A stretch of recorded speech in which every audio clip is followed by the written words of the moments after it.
For example, this Wangli and Namli Choro incident, there are Central Security Forces deployments, barely a few meters and kilometers in and around these places. This is the border area.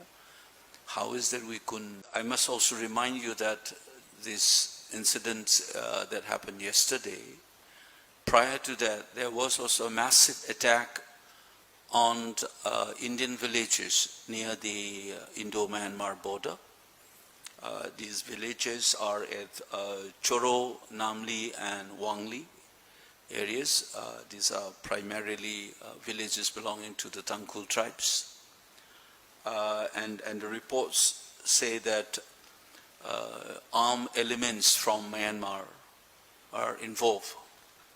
They are the ones which are involved in this attack. They burned down houses and marketplaces in these three villages.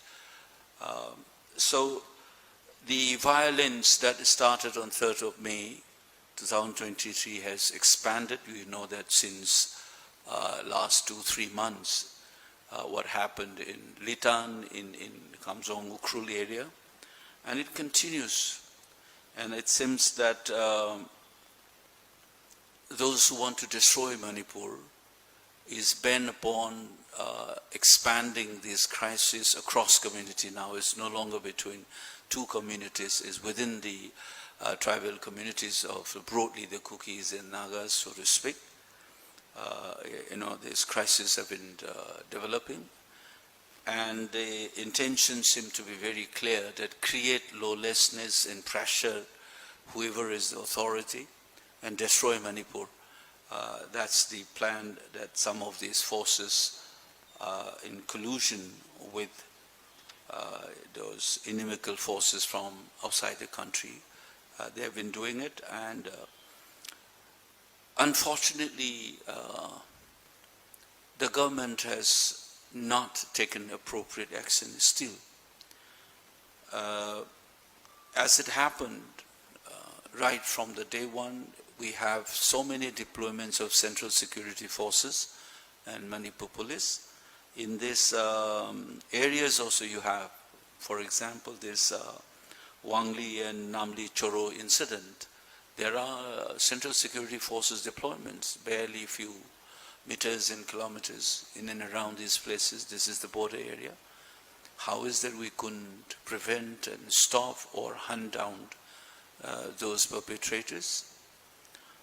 This has left the people of the state to wonder whether government of India is not merely failing to do the job, to ensure that people have their fundamental rights and their properties being protected. It's not simply a matter of failure of the government. People begin to think, to suspect that the government of India is complicit in these affairs, these unfortunate incidents. If we look at it as simply a matter of abject failure, we will miss the true picture of what is happening. That has been the concern among many observers in Manipur now, that certain elements of the Indian states are actively participating, and BJP, its typical polarization of society which they are used to, they are pursuing this along with these inimical forces. That's the general feelings that we have.